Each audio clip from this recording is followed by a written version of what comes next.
자, 반장들 반가워요. 자, 어제 밤늦게까지 고생했습니다. 6월 14일 정치부회 시작합니다. 정 반장, 어제 뭐 같이 늦게까지요. 저희가 이제 개표 방송을 지켜봤는데 그 결과는 이제 여당의 압승으로 끝났잖아요. 그 얘기는 이따 들어가 자세히 좀 해보고요.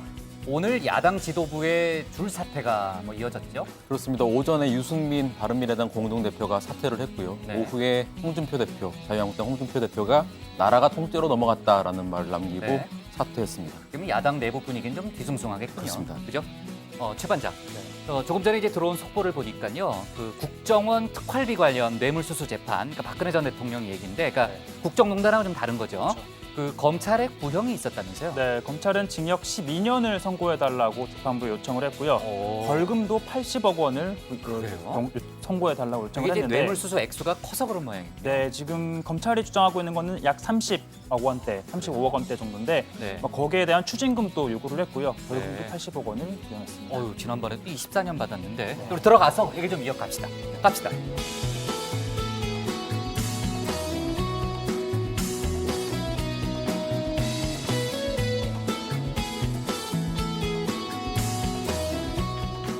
네, 반장들 자리에 앉았으면 정치부회를 시작하죠. 어제 전국 동시지방선거는 더불어민주당의 압승으로 끝났습니다. 광역, 기초, 재보선 모두에서 압도적인 우위를 점했고요. 이따 뭐 반장들 발제에서도 그런 얘기가 많이 나올 것 같은데 정말 지도를 보면 TK 지역을 빼놓고는 파란색이 많더라고요. 뭐 많다는 정도가 아니죠. 사실 뭐 파란색밖에 안 보이는 이제 그런 상황이었고요. 어제 저희가 이제 방송에서 투표율이 60%를 넘을 것이냐 안 넘을 것이냐를 놓고서도 많은 얘기를 했었는데 결과적으로는 신반장이 맞았습니다. 네, 누군가는 틀렸고요. 아무튼 투표율 60%를 넘겼고 지방선거 결과에 대해서는 저희가 짚어볼 부분이 많으니까 반장들 발제를 들어보면서 찬찬히 따져보겠습니다. 문재인 대통령도 오늘 선거 결과에 대해서 어제 선거 결과에 대해서 조금 전에 이제 입장을 내놨는데 자만하지 않고 국민만 보면서 가겠다라는 내용이 줄을 이뤘습니다. 자, 어제 저희가 이제 회의 때 또 얘기했던 대로 문재인 대통령이 폼페이오 국무장관을 오늘 오전에 접견했고요. 조금 전인 오후 4시부터는 국가안전보장회의 NSC를 주재했습니다. 만약 종료되고 뭐 그 안에서 어떤 얘기가 오갔는지에 대해서는 청와대에서 브리핑이 있을 것 같아요. 그러면은 만약에 이제 소식이 들어오면은 저희가 회의 도중에 현장을 연결해서 직접 그 내용을 들어보겠습니다. 자, 오전 11시 20분부터 진행됐던 한미일 외교장관의 기자회견, 그리고 또 그 전에 있었던 한미 외교장관 회담에 대해서는 제가 또 다뤄야 할 부분이 많이 있잖아요. 이건 신반장 발제 때 자세히 얘기를 좀 해보고요. 오늘 판문점에서는 남북 장성급 회담도 있었습니다. 관련해서도 또 속보가 들어올 텐데 저희가 회의 도중에 뭐 아주 빨리 그 내용을 좀 얘기해보는 걸로 하겠습니다. 오늘 정치부 회의는요. 최 반장, 정 반장, 그리고 양 반장 발제를 차례로 들어보면서 6.13 지방선거 결과의 의미와 파장을 자세히 분석해 보고요. 화제의 당선자들도 알아보겠습니다. 이어서 한미일 외교장관 회담과 청와대 국가안전보장회의, 또 북미 정상회담 관련 속보도 짚어봅니다. 그럼 먼저 최종혁 반장의 발제부터 시작하겠습니다.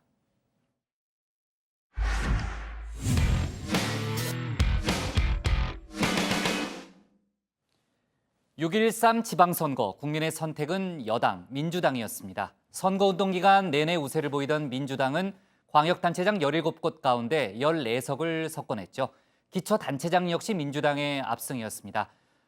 정치권에서는 유례없는 일방적인 선거 결과다, 이런 평가가 나오고 있는데요.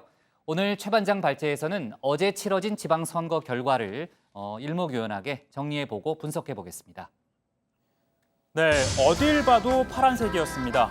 민주당은 광역단체장 17곳 가운데 14곳을 싹쓸이했습니다.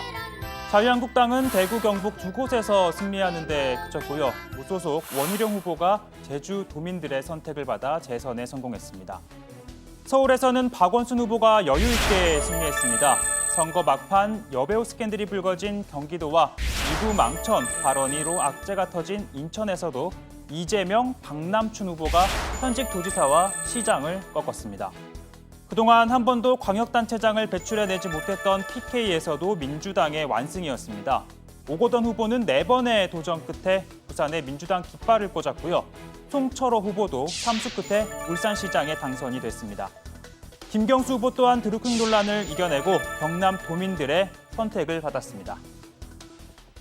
그래서 우리 경남이 진보와 보수를 떠나서 경남의 발전, 경제 위기를 극복해 나가는 데 있어서는 모두 하나가 될 수 있도록 그런 도전을 꼭 펼쳐 나가도록 하겠습니다. 기초단체장 선거도 민주당의 압승이었습니다. 226개 기초단체 가운데 161곳, 67%의 지역에서 민주당 후보가 당선이 됐습니다. 자유한국당 53명 및 민주평화당 5명, 그리고 무소속 17명이었습니다. 특히 민주당은 서울 25개 구청장 가운데 서초구를 제외한 24명의 구청장을 배출했고요. 경기도에서도 31곳 중 29곳을 싹쓸이했습니다. 부산에서는 16개 구청장 가운데 13개 절반을 차지를 했습니다. 경남을 가보면요. 경남에서도 18곳 중에서 창원을 포함한 7명의 시장과 군수를 배출했습니다. 단체장은 한 지역에서 3번까지만 할 수 있죠. 광역단체장 중 박원순, 최문순, 이시종 후보 3선고지에 올랐습니다. 박원순 후보는 서울시장 사상 첫 참선입니다. 그리고 최문순 후보는 강원도의 정치 지형을 바꿔놨다라는 해석이 나올 정도고요. 그리고 이시종 후보 3선쯤이야라고 할 법한데 이미 충주시장을 3번 지냈고 국회의원도 2차례나 지내는 등 출마한 선거에서 모두 승리했습니다. 자, 3선에 성공을 해서 청사로 다시 출근한 당선자의 발걸음은 어떠했을까요?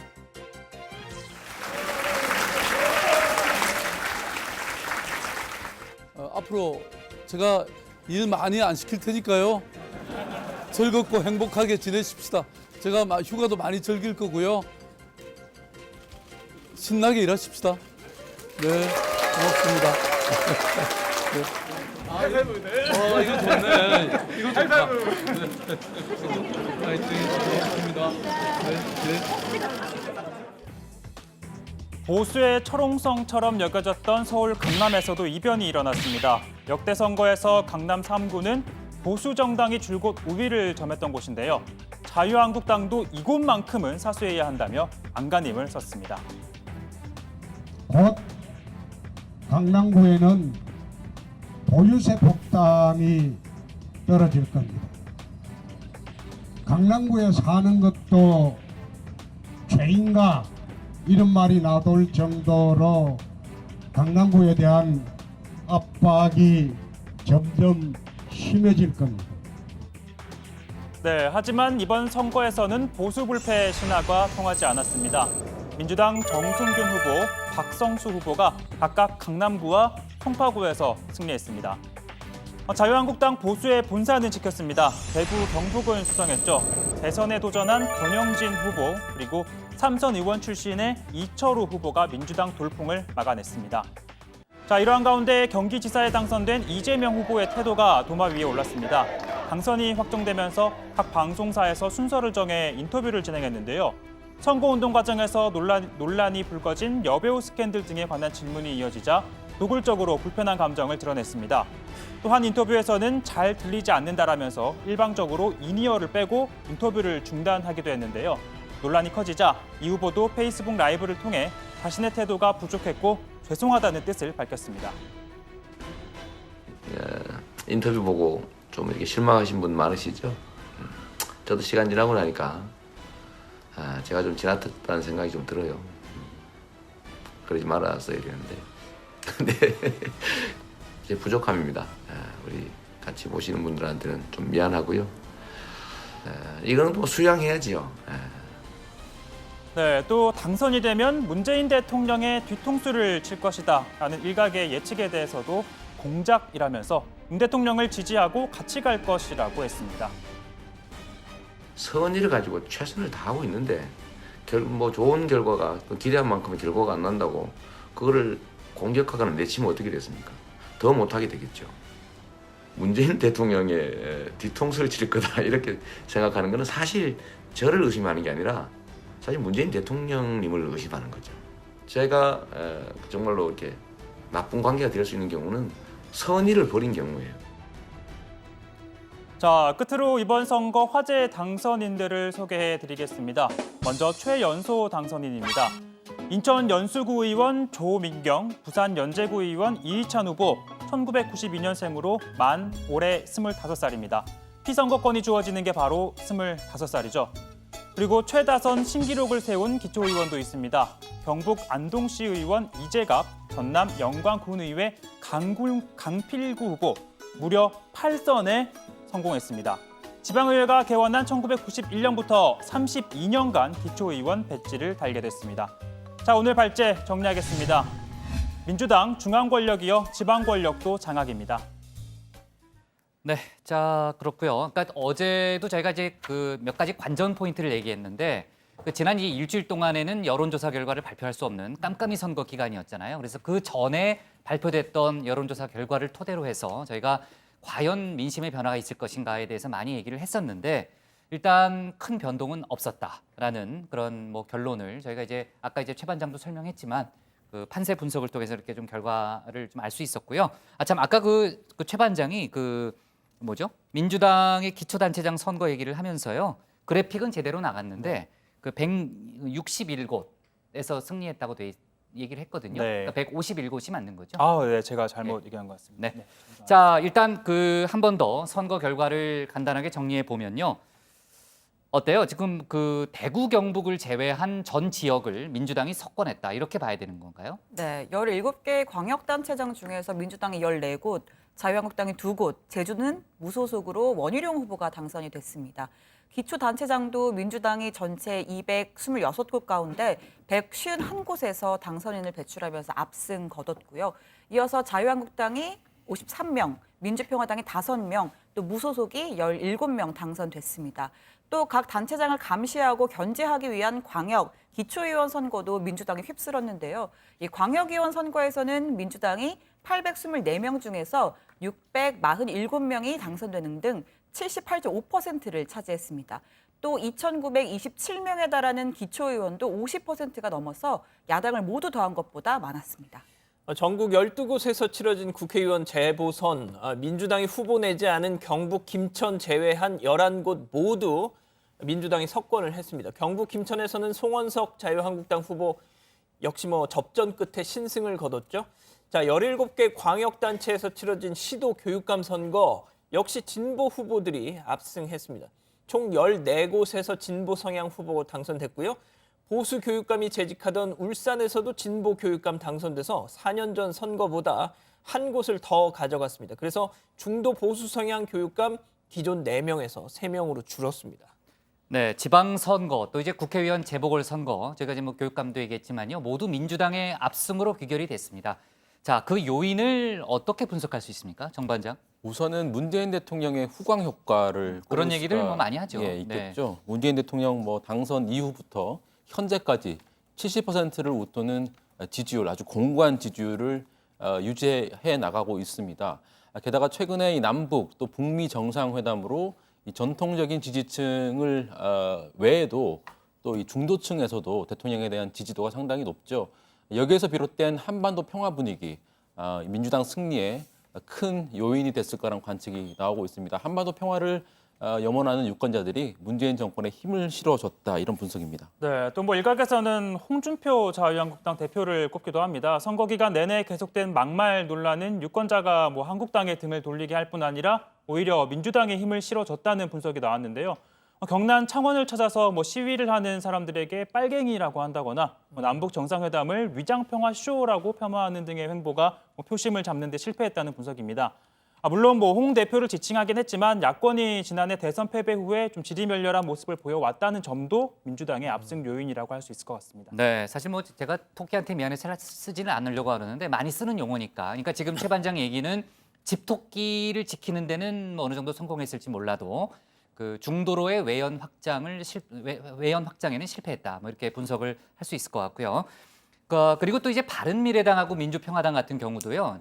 광역단체장은 물론이고 국회의원 재보선에서도 1승도 못 거두는 어떻게 보면은 좀 초라한 성적표다 이렇게 볼 수 있잖아요. 바른미래당 같은 경우는 기초단체장까지 포함해서 영석입니다. 영석이죠. 예, 네. 아주 처참한 결과를 받았고요.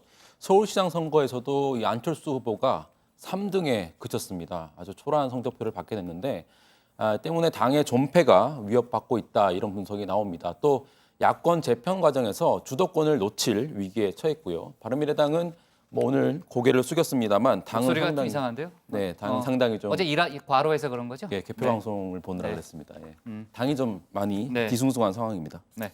일단 뭐 민주평화당도 호남에서 광역단체장 국회의원 당선에 실패했죠. 전남 일부 기초단체장의 당선자를 내긴 했습니다만 이 전체적으로는 지역 민심의 민주당 쏠림 현상이 확인이 됐습니다.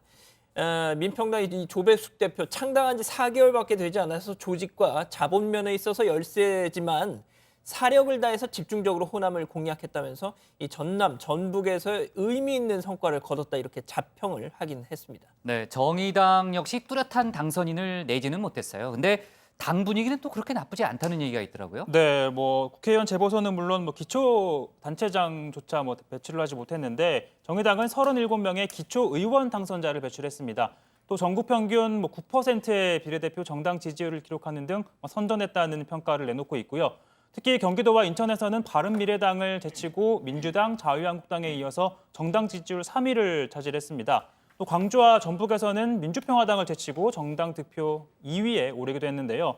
이정미 대표는 9%의 정당 지지를 받고 있는 정의당이 현재 6석 의석을 가지고 있다면서 낡은 승자 독식 선거제도로는 촛불 시대 민심의 변화를 담아낼 수 없다며 선거제도 개편을 주장을 하고 있습니다. 네, 기대 이상의 성적표를 거둔 민주당은 위대한 국민의 승리라면서 국민의 지지에 보답하는 책임 정치를 하겠다라고 밝혔습니다.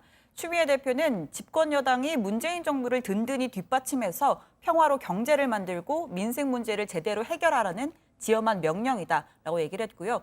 또 국민은 지역주의와 색깔론, 냉전 시대와 과감하게 결별하고 평화와 민생, 번영의 미래를 선택했다라고 이야기했습니다. 부산, 울산, 경남 유권자의 새로운 선택은 한국 정치사를 새롭게 구성하는 전환기적인 선택이 될 것이며 평화와 번영의 시대를 여는 마중물이 될 것이라 자신 있게 말씀드립니다. 높은 지지율과 득표율에 자만하지 않고 문재인 정부와 지방정부, 국회와 더불어민주당이 원팀으로 산적한 현안들을 챙겨 나가겠습니다. 네, 추미애 대표의 정치적 입지가 한층 강화됐다 뭐 이런 얘기도 좀 있던데 자유한국당 입장 또 야권발 정계 개편 문제 등은요. 잠시 후에 정강현 반장이 또 준비를 많이 했으니까 그때 자세하게 좀 다뤄보도록 하고요. 자, 주요 당선인들의 소감을 좀 들어봐야 되는데 서울시장 사상 첫 3선 아니겠습니까? 박원순 그렇습니다. 시장. 오늘 현충원 참배를 하고 그냥 바로 출근했습니까? 서울시청으로요? 예, 박원순 시장 2011년 10월에 재보선에 당선이 돼서 서울시장에 취임을 했죠. 3선에 이제 성공을 했습니다. 그래서 2022년 6월까지 모두 10년 8개월간 서울시를 이끌게 됩니다. 공교롭게도 임기가 만료되는 해에 또 대선이 있기 때문에 대선에 그러네요. 도전할지 관심 있게 지켜봐야 될 대목이 되겠고요. 선거운동 기간 중에는 직무가 정지가 됐었는데 당선이 되면서 한 달 만에 직원들의 환영 인사를 받으면서 첫 출근을 했습니다. 박원순 시장 서울시 공무원들에게 선거 기간 중에 공백 없이 서울시를 잘 지켜줘서 감사하다라는 인사말을 했고요. 이번 선거 결과는 지난 7년의 시정과 그 결과를 시민들이 재신임해 준 것이다라는 소감을 밝혔습니다. 이 선거운동 기간 중에 용산 건물 붕괴 사고가 있었지 않습니까? 맞아요. 예, 그걸 염두에 둔 지시를 했는데요. 이 재개발 여부가 정리되지 않은 100여 곳을 조속한 시일 내에 추진하든 뭐 해제하든 이렇게 정리를 해야 한다 이렇게 강조를 했습니다. 또 공무원과 공공기관 직원 이 52시간 근무제에 동참 안 해도 되는데요. 서울시가 앞장서서 동참하자는 뜻에서 7월 1일부터 52시간 근무제를 시행할 수 있도록 준비해달라 이렇게 강조를 했다고 하네요. 네, 어제 그 개표 과정만 놓고 본다면요. 광역단체장 후보 그 선거 관련해서는 또 이제 경남 지역 개표 과정이 상당히 뭐 가슴을 졸이게 하는 그런 일이 좀 있었잖아요. 그 개표 초반에는 김태우 후보가 앞서갔고요. 또 자정까지만 해도 두 후보, 김경수 후 당선인하고 김 후보 간의 격차가 뭐 크지 않았습니다. 그러니까 초접전 양상이었고, 하지만 이제 결과론적으로 본다면은 뭐 10%포인트 차이가 좀 났죠. 그러니까 좀 차이가 좀 많이 났는데, 김경수 당선인도 뭐 밤에는 뭐 상당히 고생을 했겠지만은 표정은 밝았던 것 같아요. 네, 아침에요. 그리고 뭐 오늘 곧바로 첫 일성으로 창원 충운탑과 국립 3.15 민주묘지를 참배한 뒤에 김해 봉화마을을 방문했습니다. 노무현 전 대통령 무역을 참배한 뒤 방명록에는요. 대통령님과 함께했던 사람 사는 세상의 꿈, 이제 경남에서 시작합니다. 편히 쉬십시오. 사랑합니다라고 적었고요. 김 당선인은 지역주의를 뛰어넘은 새로운 역사가 시작이 되고 있다면서 부산과 울산, 경남 시민들이 노무현 대통령께서 그토록 원했던 것처럼 지역주의를 뛰어넘은 국가 균형 발전과 한반도 평화와 번영을 향한 역사의 페이지로 만들어갈 것으로 생각한다라는 소감을 밝혔습니다. 네, 김경수 당선인 역시 체급이 한 단계 높아졌다 그런 평가를 좀 받고 있잖아요. 그리고 이제 유일한 무소속으로 당선된 원희룡 당선인 그 선거 운동 초반에 폭행 사건도 발생하면서 여러 가지 또 우여곡절이 있었잖아요. 어때요? 뭐 원희룡 지사 쪽 분위기는 어떻습니까? 네, 원희룡 지사 제주시사 연임에 무소속으로 이번에 당선이 됐습니다. 네, 당선인이라고 향후에 하죠, 뭐. 네, 오늘은. 네. 네. 범야권의 대안으로 떠올랐다는 평가가 나오고 있는데요. 오늘 제주도청에 출근을 해서 이런 이야기를 했습니다. 제주에서 전국에 울림이 퍼질 수 있는 변화, 도민들이 자부심을 가질 수 있는 변화를 보여드려서 완성도를 높이는 데 전력을 다하겠다라고 이야기를 했습니다. 한편 이재명 당선인은 단일 선거구 중 최대 규모이자 최다 유권자를 보유한 경기지사직을 꿰찼습니다. 다만 선거 막판에 불거진 여배우 스캔들, 해경군 김씨 논란, 또 형수 욕설 파일 등과 같은 공방은 대권 주자로서 이미지에 좀 타격을 입었다라는 분석이 일각에서 나오고 있고요. 또 향후 정치 행보에 걸림돌이 될 수도 있다는 관측도 나오고 있습니다. 네. 자, 어쨌든 자세한 또 파장 이런 것들은 이제 바로 뒤에 정강현 반장 발제 때 저희가 하나하나 좀 짚어볼게요. 일단 여당 발제 기사 제목은요 이렇게 정하겠습니다. 민주당 중앙 권력이어 지방 권력도 장악으로 잡겠습니다. 다음은 정강현 반장의 발제를 들어보겠습니다.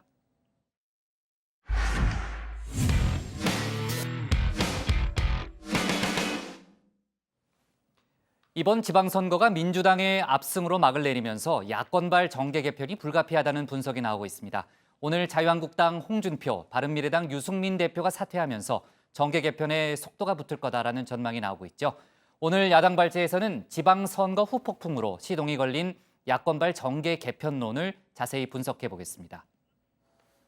자, 앞서 여당 발제에서 보셨던 것처럼 전국이 온통 파란색으로 물들었습니다. TK만 겨우 빨간색이 보이고 있죠. 파란색 정당과 빨간색 정당 분위기가 확연히 다를 수밖에 없습니다. 우선 파란색 민주당 분위기부터 확인해 보시죠. 역대 지방선거 최고 투표율로 드러난 민심에 더불어민주당은 더욱 겸손한 자세로 국민을 받들겠다고 약속드립니다. 비공개 전환하시기 전에 파란 연색 약속을 지키신 3형제가 일어나서 카메라 앞에 포즈 한번 취해주세요. 두 명 더 있잖아. 대표님 이제나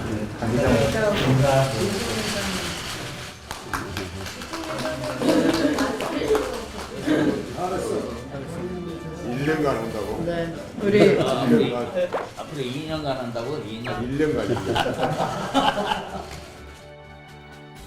자, 다음은 빨간색 자유한국당으로 가보겠습니다. 분위기 매우 심각합니다. 홍준표 대표는 어제 출구조사가 나온 직후에 당사 밖으로 나가버렸습니다. 선거 결과 한마디 말씀해주세요. 페이스북 보세요. 그 페이스북에 올리신 어떤 의미로 올리신 건지. 잠시만요. 자, 페이스북에 올린 글 바로 이겁니다. The buck stops here. 미국 트루먼 대통령이 자주 썼던 말로 알려져 있죠. 모든 책임은 내가 진다는 뜻입니다. 홍 대표 실제로 선거 참패에 책임을 지겠다면서 오늘 대표직에서 물러났습니다. 우리는 참패했고 나라는 통째로 넘어갔습니다. 오늘부로 당 대표직을 내려놓습니다. 자, 다시 한번 지도를 보시죠. 그나마 빨간색은 TK에서라도 보이고 있는데 바른미래당의 상징색 민트색은 전혀 보이지 않습니다. 그렇습니다. 바른미래당은 광역단체장, 기초단체장, 국회의원 재보선까지 통틀어서 영석, 단 한 석도 건지지 못했습니다. 결국 이 두 사람이 책임을 질 수밖에 없는 상황이 됐습니다. 안철수, 유승민, 특히 안철수 전 대표는 대선에 이어서 서울시장 선거에서도 3위에 그치면서 정치 생명이 위태로운 상황이 됐습니다. 이 모든 것이 제 부덕의 소치입니다. 서울시장 선거 상정을 해서 일각에서는 정계대표 이야기까지 나오는데 성찰의 시간을 당분간 가지겠습니다. 유승민 대표 역시 정치 인생 최대 위기에 내몰렸습니다. 오늘 대표직은 내려놨고요. 백지에서 새로 시작하겠다고 말했습니다. 국민의 선택을 무겁게 받아들이고 선거 패배의 책임을 지고 사퇴합니다. 무너진 보수 정치를 어떻게 살려낼지 보수의 가치와 보수 정치 혁신의 길을 찾겠습니다. 자, 이번 선거 결과를 놓고 이제야 대선이 끝났다라고 말하는 네티즌들도 있었습니다. 그러고 보니까 지난 대선에 나왔던 홍준표, 안철수, 유승민 유력 정치인 3명이 모두 무대에서 물러나게 됐습니다. 자, 그런데 일부 시민들은 죽어도 이 한 명, 홍준표 대표만큼은 보낼 수 없다라고 주장하기도 합니다. 청와대 홈페이지에 사퇴를 만류해달라는 청원까지 올라와 있는데요. 자, 그러니까 홍 대표의 거친 발언들이 오히려 문재인 정부가 국민적 지지를 받는 원동력이었다는 걸 슬쩍 비꼰 거죠. 예를 들면 이런 발언들입니다. 창원에는 빨갱이가 좀 있지. 남북 정상회담 쇼는 기가 막히게 개가지서도 귀찮다. 자, 이제 홍준표 대표가 없으면 허전해서 어떡하나 이런 생각하시는 분들 계실 텐데 어쩌면 조만간 되돌아올지도 모르겠습니다. 야권 참패 이후 전국이 어떻게 흘러갈지 이른바 야권발 정계 개편과 관련한 몇 가지 시나리오를 정리해 봤는데요. 그 첫 번째가 자유한국당 조기 전당대회와 바른미래당 통합입니다. 자유한국당은 조만간 비대위 체제로 전환이 될 것으로 보이는데 결국 조기 전대를 띄워서 새 지도부를 꾸리고 사실상 와해 수순으로 가고 있는 바른미래당까지 통합한다는 시나리오가 검토되고 있습니다. 이 과정에서 홍 대표가 다시 전면에 나올 수도 있다는 전망이 나옵니다. 홍준표 대표가 오늘 거취를 표명한다고 하는데 그분이 그렇게 간단한 분이 아닙니다. 사퇴는 하지만은 다음 전당대회를 또 준비할 거고 좀 두고 봐야 되겠죠. 저는 재출마한다고 봅니다. 자, 두 번째 시나리오는 자유한국당까지 해체해서 아예 새로운 보수 정당을 창당하는 경우입니다. 이 경우엔 전혀 다른 인물이 구심점 역할을 할 수 있습니다. 야권에선 원희룡 제주지사 당선자를 주목해야 한다는 주장이 나옵니다. TK를 제외하곤 유일하게 민주당 후보를 꺾은 인물이죠. 단번에 야권의 차기 대선 주자로 떠올랐는데 일단은 당적은 가지지 않은 상태에서 보수 세력을 규합하는 작업에 나설 거란 전망이 나옵니다. 자, 오늘은 우리가 떠나보내게 된 3명의 정치인에게 띄우는 음악입니다. 정치가 음악을 만났을 때. 집으로 돌아가는 길에 지는 햇살에 마음을 맡기고 나는 너의 일을 떠올리며 수많은 생각에 슬퍼진다. 네, 김윤아의 Going Home입니다. 사실 이번처럼 국민들이 압도적으로 어느 한쪽에 표를 몰아준 건 한국 정치사에서도 매우 드물게 나오는 일입니다. 결국 패배한 쪽의 수장들은 집으로 돌아가게 됐지만 특정 인물들이 물러나는 게 다가 아니라 완전히 새로운 보수의 얼굴을 보여달라는 게 이번 민심에 담긴 뜻입니다. 오늘 야당 기사 제목은 물러난 홍준표, 안철수, 유승민, 야권발 정계 개편 신호탄입니다. 네, 뭐 집으로 돌아가는 거죠. 뭐 넓게 보면요. 뭐 안철수 후보자 같은 경우에는 미국으로 갈 거다. 뭐 이런 얘기도 나오더라고요. 그렇죠? 자, 민주당이 압승한 이번 지방선거, 뭐 지금 이제 후폭풍에 대해서 자세히 좀 다뤄봤는데 언론 보도도 그렇고요. 또 정치권의 평가도 그런데 보수 야권 괴멸 위기에 놓였다 이런 표현까지 지금 나오잖아요. 네, 방금 뭐 정반장의 시나리오도 얘기를 했지만 한국당 내부에서는 당을 해체해야 된다 이런 주장까지도 나오고 있습니다. 당 지도부가 서술로 수습에 나섰는데요. 우선 6석을 지키지 못하면 사퇴한다고 했던 홍준표 대표, 이제는 전 대표가 됐는데 오늘 약속대로 당대표직을 내려놨습니다. 홍 대표 얘기 들어보시죠. 우리는 참패했고 나라는 통째로 넘어갔습니다. 모두가 제 잘못이고 모든 책임은 저에게 있습니다. 오늘부로 당대표직은 내려놓습니다. 부디 한마음으로 단합하셔서 국민들로부터 신뢰받는 신보수주의 정당으로 거듭나기를 부탁드립니다. 감사합니다.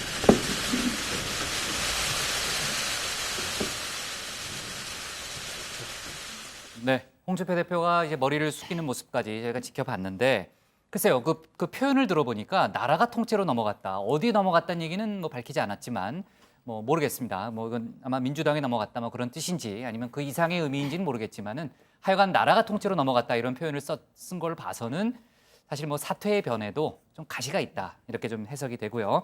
정 반장, 이제 네. 그러면 자유한국당은 어떻게 되는 거예요? 일단은 김성태 원내대표가 대표 대행을 맡아서 그건 정해진 거예요? 당을 이제 꾸려가는데요.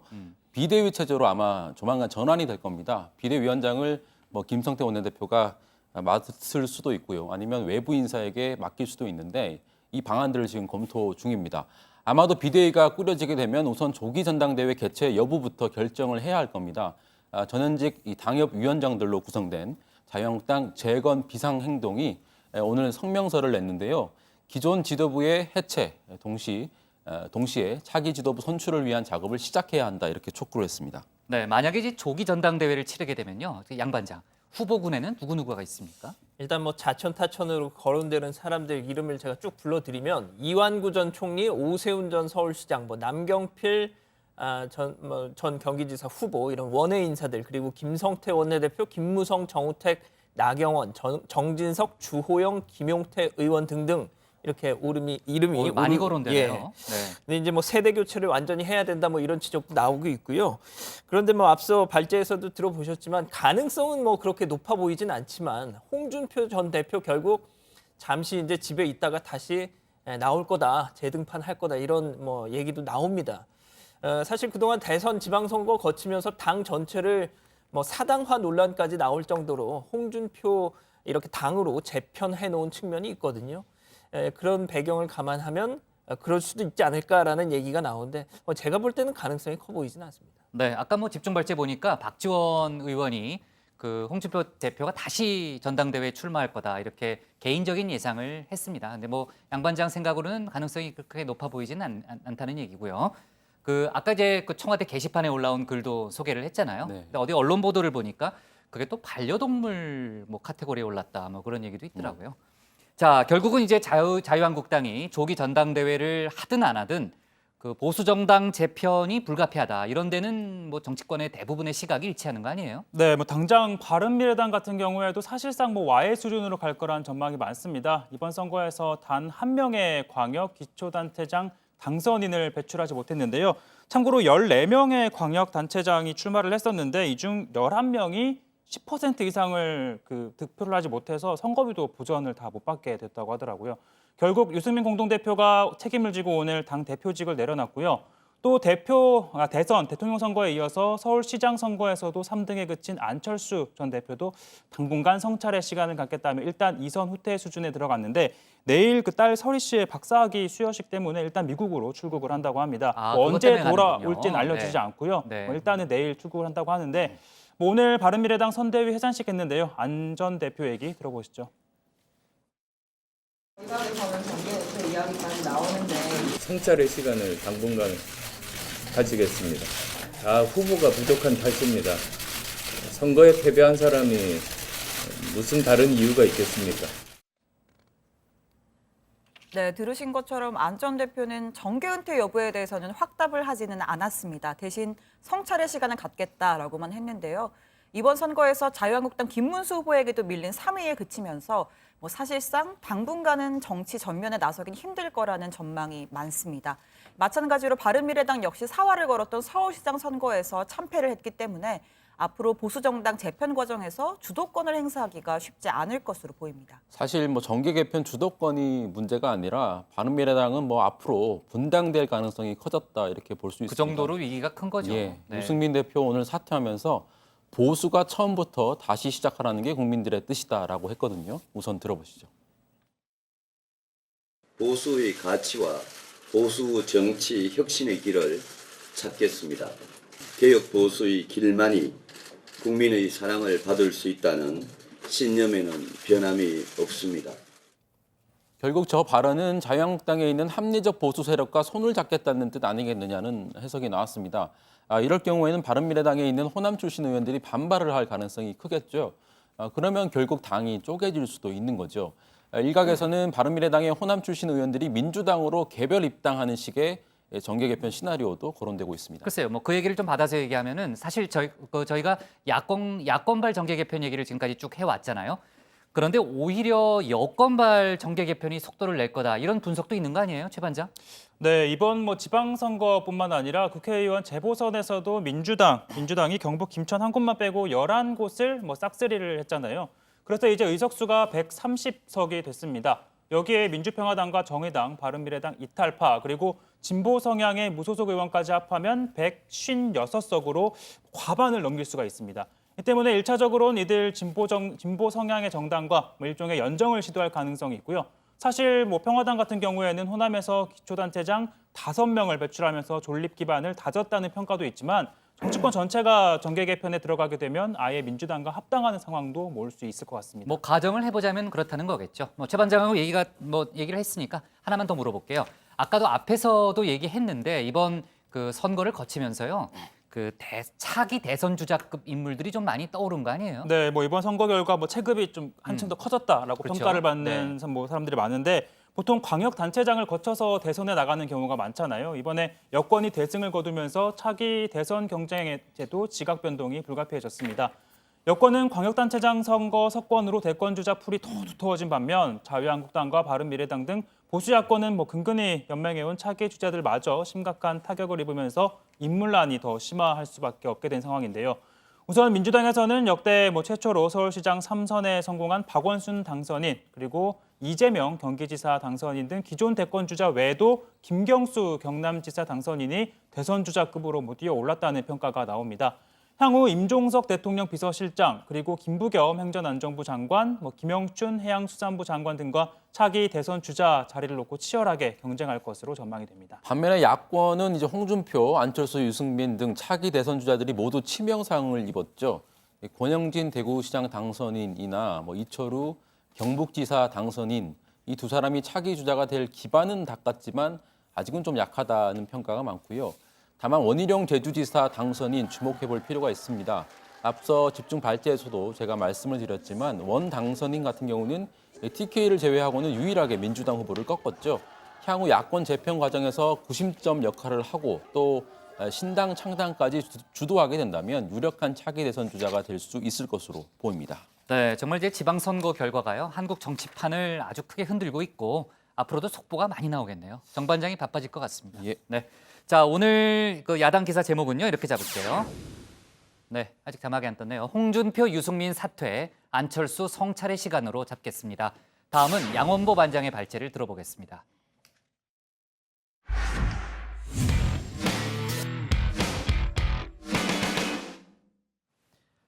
지방선거 관련 소식을 조금 더 이어가겠습니다. 앞에서 지방선거 결과와 정치권 후폭풍을 자세히 짚어봤는데요. 이제는 화제의 당선자, 또 낙선자, 그리고 소소한 이야깃거리들을 한번 알아보겠습니다. 오늘 최고의 화제는 경북 구미시가 아닐까 싶은데요.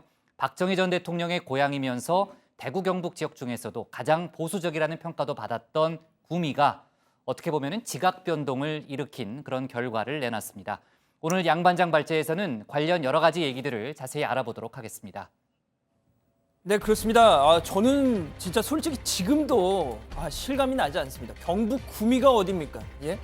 박정희 전 대통령 이렇게 생가 있죠. 또 인근에는 높이 10m짜리 이 동상도 있습니다. 또 시내로 나가면 박정희 체육관도 있습니다. 박 전 대통령 공원인 이 새마을 테마공원 지금 짓고 있습니다. 자, 그런데 그것도 부족해서 박정희 전 대통령 역사 자료관 지금 또 짓고 있습니다. 자, 박정희 전 대통령 생일 서거일만 되면 동네 전체가 들썩였습니다. 자, 그렇기 때문에 전임 시장 이런 말도 버젓이 할 수 있었죠. 돌아보면 돌아볼수록 역시 반인 반신 하늘이 내린 천운이라는 말밖에는 나오지가 않습니다. 자, 그런데 2018년 6월 13일 어제 구미시의 역사가 다시 쓰였습니다.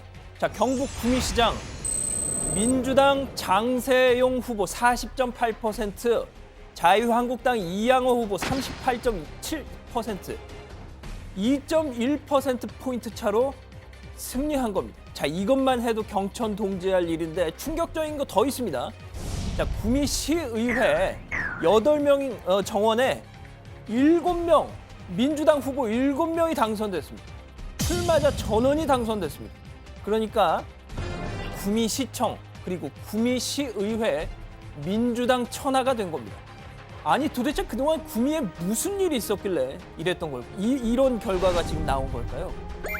오늘 아침에 이 정치부 회의 가족 이모 선생님이 저한테 메일을 주셨습니다. 구미 시민이라고 하시더군요. 제발 이 얘기 좀, 이 소식 좀 전해달라시면서 승리의 요인을 분석해 주셨습니다. 이렇게 말이죠. 먼저 박근혜 전 대통령에 대한 배신감, 또 전임 시장이 박정희 전 대통령 우상화에 돈을 흥청망청한 데 대한 분노가 컸습니다. 무엇보다 지역 경제가 엉망이 됐죠. 자, 들으신 것처럼 박정희 전 대통령 관련 사업 부담이 되고 있습니다. 이미 공원에 1,000억 원이 들어갔고요. 역사 자료관에 200억 들어가고 있다는 겁니다. 자, 장세용 시장 당선인 고민이 많아 보이더군요. 연 60억 정도가 부담되고 있는데 여기에 대해서 어떻게 경영할 것인지 이런 문제를 두고 아주 허심탄회하게 저는 논의를 해야 될 상황이다. 자, 다음 소식입니다. 당선자가 있으면 낙선자도 있기 마련이죠. 서울 송파울 자유한국당 배현진 후보. 이 선거 전날 마지막 유세에서 보시는 것처럼 울컥하면서 눈물 유세를 펴기도 했었는데 결국 29.6% 2위로 고배를 마셨습니다. 자, 배 후보 SNS에 눈물 흘리는 앞서 보신 그 사진을 올리고 언제나 가족 같은 따뜻함으로 사랑과 격려 보내주신 송파 주민들께 그 감사 돌려드리고 싶다면서 이렇게 낙선 사례도 했습니다. 자, 바른미래당 박종진 후보 상황 더 안 좋죠? 15.3% 3위에 그쳤습니다. 당내 사정으로 공천 확정 늦어지면서 선거운동에 집중할 수 없었던 것도 패인 중 하나일 겁니다. 자, 그런데 하나 걸리는 게 있습니다. 박 후보 이런 공약을 했었단 말이죠. 만약에 3등의 성적표를 받는다면은 송파에 있는 석천 호수에 뛰어들겠습니다. 제가 평소 같으면 남아이런 중천금 낙장불입 일수불태 뭐 이런 말을 하겠는데 석촌호수 수심 4.5m. 이건 아니죠. 박 후보뿐만 아니고 뭐 어디 역 앞에서 할복하겠다는 등 그런 말씀 하시는 분들 많았는데 정말 책임지지 못할 얘기는 다시는 하지 않았으면 좋겠습니다. 자, 앞서 야당 발제에서 보셨지만 자유한국당 홍준표 전 대표 선거 참패에 책임지고 퇴장했습니다. 어쩌면 오늘 이 시간을 가장 고대하고 바랐던 사람 바로 이 사람 아닐까 싶습니다. 그렇습니다. 한때는 여자 홍준표로 불렸지만 눈밖에 나면서 정말 처절하게 배척됐던 유여해 전 최고위원입니다. 자, 유 전 최고 SNS에 글 올렸습니다. 모든 충원을 개가 짖는 소리로 듣더니 기차는 수렁에 빠졌고 기차가 길을 잃었다. 홍준표 때문에. 빨리 손잡고 다 나가라. 정말 분노가 서려 있습니다. 자, 낙선자 몇 분만 더 알아보죠. 대구 동구구청장 선거 가보겠습니다. 자, 기호 6번 대한애국당 조화영 후보입니다. 조화영 후보 보시면은 누구 생각나는 좀 사람 없으신가요? 그렇습니다. 대한애국당 조원진 대표랑 닮지 않았습니까? 알고 봤더니 조 대표의 친누나였습니다. 자, 대구 대한애국당의 심장부 본산인데다 조원진 대표의 친누나 조화영 후보 득표 한번 보시죠. 1.7% 꼴찌였습니다. 안타깝네요. 자, 이번에는 인천 강화군으로 한번 가보겠습니다. 제가 일전에 한번 소개해드렸던 것 같은데 무소속 이상복 후보. 저는 어제 이 개표 방송을 보면서 인천 강화 쪽만 계속 이렇게 보고 있었습니다. 오늘 발제 써먹으려고. 자, 이상복 후보 현직 강화 군수였거든요. 현직 프리미엄을 안고 당선되나 했습니다만 30.2%로 낙선하고 말았습니다. 복군수님 뭐 언젠간 또 좋은 날 오지 않겠습니까? 네, 오늘 준비한 소식은 여기까지입니다. 네, 제가 뭐 물타기 하려는 건 아니고요. 이상복 후보가 또 있어요. 또 있는데 기초의원은 됐어요. 됐고요. 그리고 또 신혜원 후보도 있었는데 신혜원 후보는 안 됐습니다. 네, 뭐 물타기 하려는 건 아니에요. 자 그리고요. 그 이부망천 파동 탓인지는 모르겠어요. 인천이 전국에서 투표율도 제일 낮았고 또 자유한국당 후보들이 뭐 전부 낙선했는데 그때 유일하게 또 강화군에서만 당선이 됐더라고요. 그래서 복군수, 전 군수죠. 네, 당선이 안 됐고요. 자, 그나저나 이제 박정희 전 대통령의 고향 구미에서 벌어진 일을 어떻게 해석해야 됩니까, 정반장? 정말 대형 사건이죠. 구미가 정치적으로는 대형 사건이에요. 그렇죠. 네. 구미가 이 공업 도시 아니겠습니까? 경북 이 23개 기초단체 가운데 주민 평균 연령이 36.8세입니다. 가장 젊은 도시입니다. 하지만 최근부터 이제 그런 게 아니라 예전에도 그랬기 때문에 이게 무슨 정확한 이유는 안 되겠죠. 앞서 발제에서도 몇 가지 요인을 분석을 해봤지만 하나 더 덧붙이자면 보수 후보 난립 이 상황도 한 가지 요인이 됐을 걸로 보입니다. 자유한국당 공천에서 탈락한 김봉재 후보가 무소속으로 나와서 7% 정도를 가져갔고 또 바른미래당 후보도 출마를 했거든요. 물론 그럼에도 불구하고 민주당 장세용 당선자의 40% 득표 이건 정말 사건입니다. 최 반장은 어떻게 생각해요? 일단 뭐 저도 이 결과 보고 깜짝 놀랐는데요. 뭐 구미도 구미지만 다른 경북 지역 상황도 찬찬히 좀 뜯어보면 정말 뭐 놀랍습니다. 경북 안동인데요. 무소속 권영세 후보가 당선이 됐지만 민주당 이삼걸 후보가 자유한국당 권기창 후보를 이겼습니다. 물론 보수가 뭐 분열이 되면서 표가 나눠진 영향도 있었던 것 같고요. 그리고 또 구미 옆 칠곡도 있는데요. 민주당 장세호 후보가 43.5%나 득표를 했습니다. 뭐 구미만의 특수한 상황도 있겠지만 뭐 칠곡 같은 경우에는 구미와 그 대구의 위성 도시로 불려서 좀 젊은 세대들이 많아서 이런 결과가 나타났다라는 분석도 있는데 어쨌든 경북의 뭐 전반적인 분위기가 예전하고는 확 달라졌다라는 분석이 나옵니다. 오늘 이철우 경북지사 당선자가 이렇게 얘기를 했는데요. 선거운동 과정에서 젊은 세대에게 전혀 접근이 안 되더라 이렇게 얘기를 했습니다. 네, 정말 민심이 무섭다는 거를 정치권 전반에서 다 느꼈을 거라고 생각이 되고요. 그 경남 창원시장 선거도 상당히 이제 주목을 받았잖아요. 역시 뭐 자유한국당이 패착을 둔 거 아니냐 이런 분석이 나오더라고요. 네, 홍준표 전 대표가 현직 시장이던 안상수 후보를 낙천시키고 측근인 조진래 후보를 전략 공천했었습니다. 안상수 후보는 무소속으로 결국은 출마를 했죠. 그러니까 결국은 야권표가 분산이 돼버린 겁니다. 뭐 그렇다고 민주당의 허성무 당선자가 뭐 어부지리를 한 것이냐 또 그렇지도 않은 게요. 조진래, 안상수 후보의 득표율을 더해도 허성무 당선자에게 미치지 못했습니다. 이걸 보면 창원에서도 자유한국당 심판 정서가 강했다고 볼 수 있는 거겠죠. 양 반장은 또 다른 화제의 인물 뭐 꼽고 싶은 사람이 더 있어요? 네, 이번 선거의 특징 중에 하나가 박근혜 전 대통령하고 가까웠던 사람 줄줄이 낙선한 거 글쎄요. 아닙니까? 예, 그렇죠. 부산 서병수 후보 네, 촛불 민심이 작용했다 이런 분석이 많았잖아요. 그렇죠. 인천에 또 유정복 후보도 맞아요. 꼽고요. 네. 하지만 저는 이 사람을 꼽고 싶습니다. 경기 양평군 군의원 선거 도전했던 무소속 송만기 후보. 네, 박근혜 대통령 사랑합니다라는 노래로 친박 집회 때 정말 맹활약하지 않았습니까? 그 중독성 강한 그 후렴구 부분 있잖아요. 그 청렴 결브렉 뭐 깨끗한 대통령 그런 노래요. 그거요. 그거 맞죠?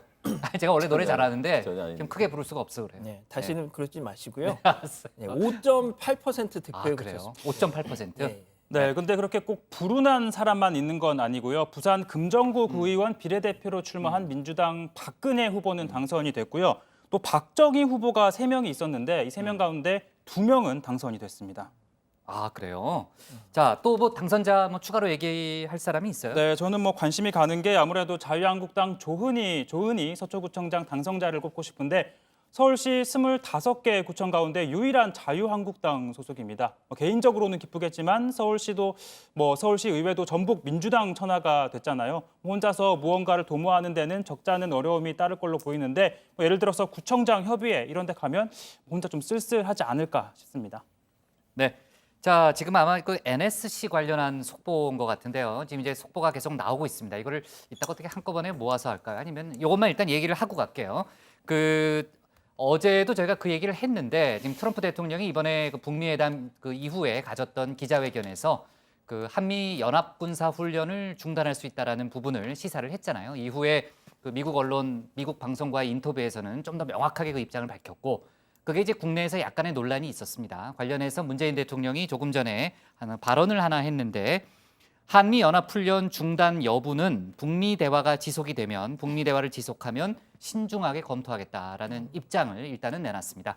근데 이제 더 정확한 맥락을 우리가 좀 알아야 분석을 할 수 있을 것 같아요. 근데 관련한 내용들이 계속해서 들어올 텐데 좀 더 자세한 얘기는 이따가 묶어서 신혜원 반장 발제 때 다시 한번 이야기를 해보겠습니다.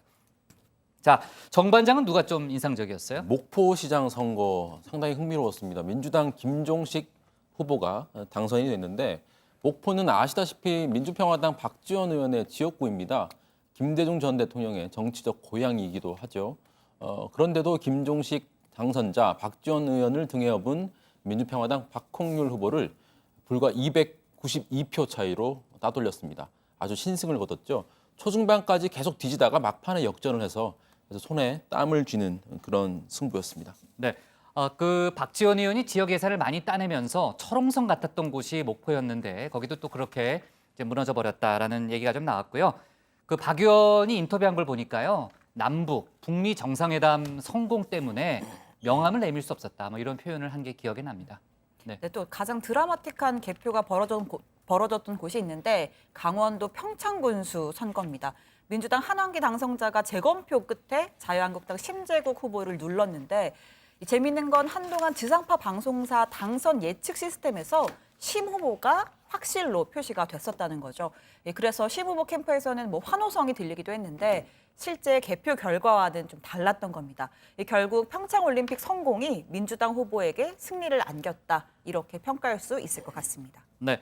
그리고 오늘 이명박 전 대통령 공판이 있었는데 저희가 이제 오늘 뭐 지방선거 뉴스가 많아가지고 뭐 크게 할애할 수는 없는데 간단히만 짚어볼게요. 새로운 내용이 나온 게 있어요.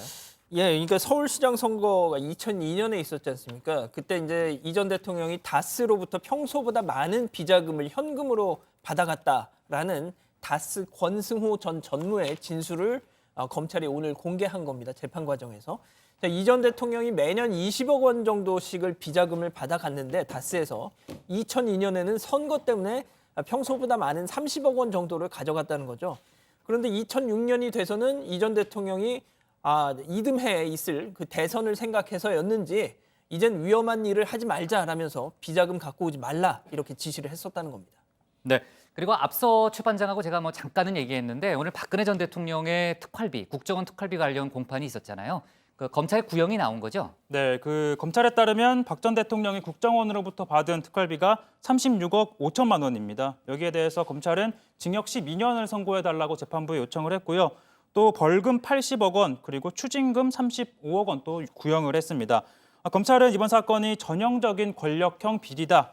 국정원 특성상 비밀이 요구되고 사후 감시도 철저하지 않은 점을 이용을 했다면서 박근혜 전 대통령이 제왕적 착각에 빠져서 국정원을 사금고로 전락시켰다라고 밝혔는데요. 사금고로 전락시켰다. 네, 박 전 대통령 측 변호인, 국선 변호인 또 있는데 그 국선 변호인은 박 전 대통령은 오랫동안 정치인으로서 직무윤리를 지켜왔다. 박 전 대통령은 정부 기관 예산에 대한 전문 지식이 없기 때문에 측근들, 그러니까 비서관들이 받으라고 해서 받은 것이다라고 주장을 하고 있습니다. 네, 하여튼 뭐 박 전 대통령이 지금 이제 국정농단 재판으로 징역 24년형을 선고받았는데 그거 말고도 지금 이제 별도로 국정원 특활비 관련 재판이 진행이 되고 있고 또 다른 재판도 있잖아요, 그죠? 공천 개입 재판이 또 진행 중이니까 이런 것들을 뭐 다 더하면은 뭐 형량이 뭐 어떻게 될지는 모르겠습니다. 나중에 합산이 될지는 모르겠는데 하여간 오늘 기사 제목은요 이렇게 정리해 보겠습니다. 박정희 고향 구미서 민주당 시장 당선으로 정하겠습니다. 다음은 신혜원 반장의 발제를 들어보겠습니다.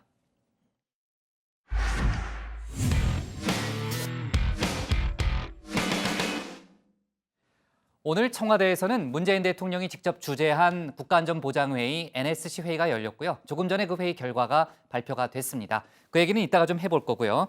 오늘 문재인 대통령은 미국 폼페이오 장관을 만나서 북미 정상 합의에 대한 자세한 설명을 듣기도 했고 한미일 외교장관 회담도 열렸습니다. 오늘 신 반장 발제에서는 하루 동안 벌어졌던 외교안보 이슈를 자세하게 짚어보겠습니다. 네, 제7회 지방선거 날인 어제 문재인 대통령은 어디서 무얼 했을까요? 사전 투표도 미리 했고요. 공식 외부 일정도 없었는데요. 반려견 마루와 함께 북악산을 오르는 모습이 포착됐습니다. 사실 이 사진은 지난해 사진이긴 한데 어제도 이날과 똑같은 셔츠를 입고 있었다고 합니다. 한 시민은 개를 끌고 오는 노인 한 분이 인사를 하기에 안녕하세요 라고 하고 가려고 했는데 귀인을 만났다 라면서 목격담도 전했습니다. 문재인 정부는 민주당이 역대급 압승을 거두면서 확실한 국정 운영 동력을 확보하게 됐습니다. 사실 압승의 1등 공신이라고 할 사람이 문 대통령이기도 하죠. 후보 대다수가 지지율 고공행진 중인 문재인 마케팅을 펼쳤고 이게 효과를 봤다는 겁니다. 문 대통령은 23년 만에 지방선거 최고 투표율로 보내주신 지지가 한층 무겁게 와닿는다면서 국정 전반을 다 잘했다고 보내준 성원이 아님을 알고 있다. 선거 결과에 결코 자만하거나 안일해지지 않도록 경계하겠다고 말했습니다. 또 국정 중심의 국민을 놓고 국민만을 보며 나아가겠다고 덧붙였습니다. 문 대통령은 북미 정상회담에 참석한 뒤 곧장 한국으로 날아온 미국 폼페이오 국무장관을 청와대에서 만났습니다. 북미 간 합의에 대한 자세한 설명을 듣기 위해서인데요. 문 대통령은 평화와 공동 번영의 시대로 나가는 역사적인 위협을 이뤘다고 말했습니다. 그 회담의 성과에 대해서 이런저런 평가들이 있지만 무엇보다 중요한 것은 전쟁 위협, 또 핵 위협, 그리고 또 장거리 미사일의 위협에서 벗어날 수 있게 했다는 것만 하더라도 엄청난 가치 있는 일이었다고 생각을 합니다. With the inter-Korean conversations that you had, the summits that you had, helped set the course and set the foundation for the opportunity for President Trump and Chairman Kim to meet and have such a productive conversation. 문 대통령은 북핵 사용 시 가장 피해가 큰 건 한국 국민인데 한국 국민은 북미 회담 결과를 적극 지지하고 있다고 전제한 뒤에 일부 전문가들이 북미 회담을 낮게 평가하는 건 민심과 동떨어진 것이라고도 말했습니다. 폼페이오 장관은 문 대통령과 김정은 위원장의 관계가 돈독한 만큼 향후 비핵화 과정에서 문 대통령이 주도적인 역할을 해달라고 요청했습니다. 또 남북미가 공동으로 전사자 유해 송환을 위해 노력하기로도 의견을 모았습니다. 자, 이어서 한미일 3국 외교장관들도 한자리에 모였습니다. 이번 북미 회담을 통해서 북한이 비핵화의 의지를 갖고 있음을 재확인했다면서 특히 한미일은 북한의 완전하고 검증 가능하며 되돌릴 수 없는 비핵화, CVID를 위해서 노력할 것이라고 강조했습니다. This is the first time that the highest authority of North Korea promised the President of the United States to work towards the complete denuclearization of the Korean Peninsula, which we believe has bolstered the political momentum for action to resolve the North Korean nuclear issue. The world should rest assured that the United States, the Republic of Korea, and Japan remain committed to achieving the complete, verifiable, and irreversible denuclearization of North Korea. The U.S. alliances with these two countries are absolutely ironclad. Minister Kang, Minister Kono, and I have developed a close friendship, and together we will continually closely coordinate with respect to North Korea as we move forward together. 폼페이오 장관은 또 트럼프 대통령이 김정은 위원장에게 비핵화 시 밝은 미래가 있다고 말했다면서 김정은 위원장은 비핵화를 빨리 진행하고 싶어 한다고 말했습니다. 어제 기자들과 만난 자리에선 향후 2년 반 안에 주요 단계를 밟기 희망한다면서 이 구체적인 시한도 제시했죠. 2년 반이면 2021년 1월, 정확히 트럼프 대통령의 첫 임기 종료 시점과 같습니다. 또 합의문에 CVID가 빠졌다는 지적에는 아주 모욕스럽고 우스꽝스러운 질문이라고 반박하면서 CVID 철자가 명시되진 않았더라도 합의문은 그러한 요구와 의미를 포함하고 있다고 말했습니다.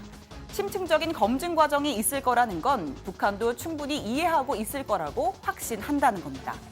선의의 대화를 이어갈 경우 한미 군사훈련을 중지하겠다는 트럼프 대통령의 발언도 재차 확인했습니다. 자, 남북 대화도 계속 진행 중입니다. 오늘 판문점 통일각에선 4.27 판문점 선언의 후속 조치로 11년 만에 남북 장성급 군사회담이 열렸습니다. 한미 연합훈련 중단, 비무장지대 유해 발굴 사업, NLL 평화수역 조성 등 굵직한 문제들을 논의한 걸로 알려졌는데요. 회담 분위기는 사뭇 화기애애했습니다. 국남 순회 상봉과 회담 당시에 우리 국민의 위원장 동기와 문재인 대통령께서 심으신 소나무가 잘 자랍니다. 예, 잘 자라고 있습니다. 오늘 아마 이 단지가 잘 자라게 해주는 대성산에 있는 식물원이 있습니다. 식물원에 있는 노무현 대통령께서 직접 심으신 나무를 돌아보고 왔습니다. 가서 보고 사진도 찍고. 하면서 또 뭐 사진 어디 있더라?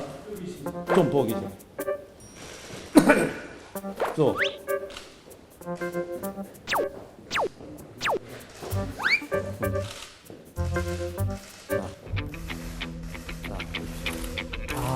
예. 이거 10월 2일, 2007년 10월 2일. 그리고 남측 대표단 여러분들하고 기자 선생님들께서 이제 돌아가시면 노무현 대통령께서 심으신 나무 정말 푸르싱싱함과 함께 14선언의 정신도 살아있고 판문점 선언의 정신도 이렇게 이어가게 되리라는 우리 국민들이 마음을 전달해주면 고맙겠습니다. 네, 분위기 정말 화기애애했죠. 일단 북측은 한미 연합훈련 중단 선제 조치로 오는 8월로 예정된 을지 프리덤 가디언 연습, 을지 훈련을 언급할 가능성이 높습니다. 이미 미국에선 현지 시각 14일 을지 훈련 중단 방침을 발표할 거란 보도도 나왔는데요. 우리 국방부는 현재 한미 간 긴밀한 공조하에 협의가 진행되고 있다는 입장을 밝혔습니다. 오늘 청와대 발제 정리하겠습니다. 구체화되는 비핵화 시간표, 한미 연합훈련 중단 가시화입니다. 네, 조금 전에 봤던 남북 장성급 회담 결과도 아마 곧 나온다고 그러는데 아직까지는 안 나오고 있고요.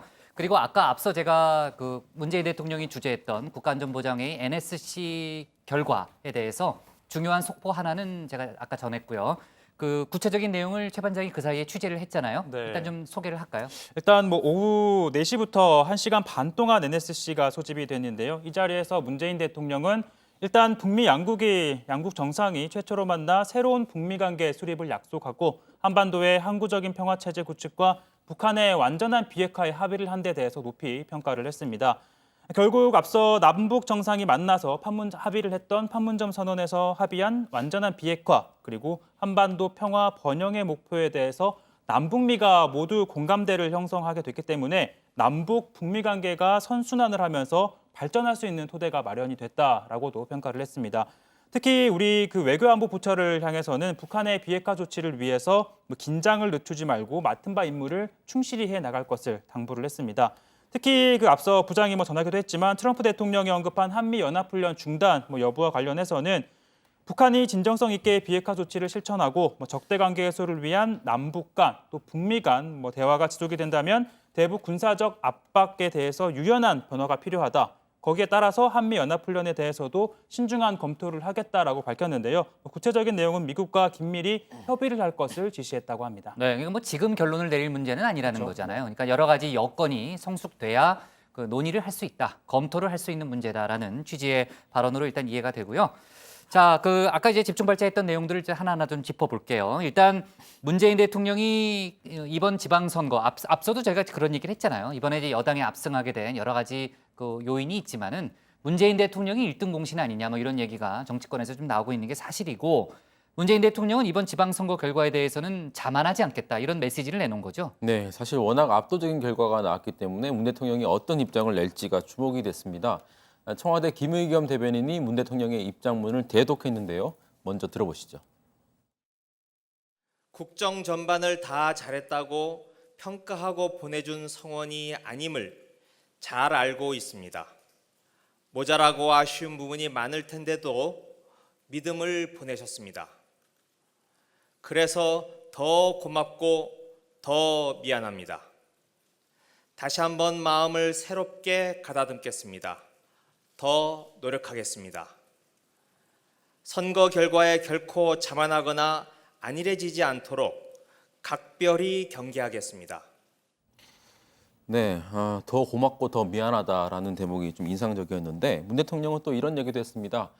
국민들께서 정부에 큰 힘을 주셨다. 23년 만에 지방선거 최고 투표율이라는 결과를 보고 보내주신 지지가 한층 무겁게 와 닿는다면서 감사의 뜻도 밝혔습니다. 이어서 지켜야 할 약속, 풀어가야 할 과제가 가득하다면서 국정 중심에 국민만을 놓고 나아가겠다라고 말을 했습니다. 네, 일단 뭐 국정 운영에 탄력을 받을 거다라는 분석은 뭐 많이 나오고 있는데 특히나 이제 아까 이제 신 반장이 발제했던 한반도 평화 논의 관련해서는요. 더욱더 드라이브를 걸 수 있는 여건이 마련됐다 이렇게 봐야 되는 거죠? 그렇습니다. 오늘 문재인 대통령이 오전 9시부터 약 1시간 동안 미국 폼페이오 장관을 만났습니다. 폼페이오 장관은 북미 회담을 마친 뒤 싱가포르에서 곧장 한국으로 온 건데 그만큼 트럼프 대통령이 북미 대화 국면에서 한국을 중시하고 있다는 의미이기도 하죠. 이 문 대통령은 폼페이오 장관 방안으로 더 디테일한 설명과 협의를 할 수 있게 되어서 아주 기쁘다라고 얘기를 했고 이 북미 회담을 한반도를 비롯한 세계가 전쟁과 적대에서 벗어나 평화의 시대로 가는 역사적인 위협이라고 평가했습니다. 관련해서 김의겸 대변인이요 직접 브리핑을 했는데 그 내용 한번 들어보시죠. 문재인 대통령은 북한이 핵과 미사일을 사용할 경우 가장 큰 피해를 입는 것은 한국 국민인데 그런 한국 국민이 북미 정상회담 결과에 대해 적극적으로 지지하고 있다고 전제한 뒤 일부 전문가들이 북미 정상회담 결과를 낮게 평가하는 것은 민심의 평가와는 동떨어진 것이라고 말했습니다. 폼페이오 장관은 싱가포르 회담에서 김정은 위원장의 비핵화 의지를 다시 한번 확인했다며 그 의지에 대해 굉장히 빠르게 그리고 크게 뭔가를 이뤄내고 싶어 하는 것이었다고 적극적으로 평가했습니다. 네, 오늘 이제 한미 3국 외교장관 회담이 열렸잖아요. 어떤 내용이 주로 논의가 됐죠? 네, 회담에 이어서 공동 기자회견을 가졌는데요. 북미 회담 성공은 지구상의 마지막 냉전을 해체하는 역사적인 사건으로 기록될 것이다라는 데 뜻을 모았습니다. 그러면서 크게 세 가지를 언급했는데요. 첫째, 북한이 완전한 비핵화 의지를 재확인하고 체제 보장을 확약한 성명 채택을 환영한다. 북핵 문제 해결을 위한 가장 강력한 정치적 계기가 될 것이다라고 했고요. 그리고 두 번째, 6.12 회담은 끝이 아닌 새로운 시작으로 후속 협상에서 비핵화 진전을 거둔다. 그리고 세 번째, 앞으로도 한미일 3국이 빗셀 틈 없는 협력을 계속한다는 내용입니다. 주한 미군 관련 언급도 있었습니다. 네, 폼페이오 장관 같은 경우는 아까 신 반장 발제 때도 얘기했지만은 CVID 관련 질문에 대해서 모욕적인 질문이다 이런 표현도 썼고요. 앞으로 한미일이 북한의 CVID를 위해서 함께 노력할 거다라는 그런 발언도 했습니다. 자, 오늘 청와대 발제는요 이렇게 정리할게요. 폼페이오, 김정은 빠른 비핵화 원회로 제목을 정리하겠습니다.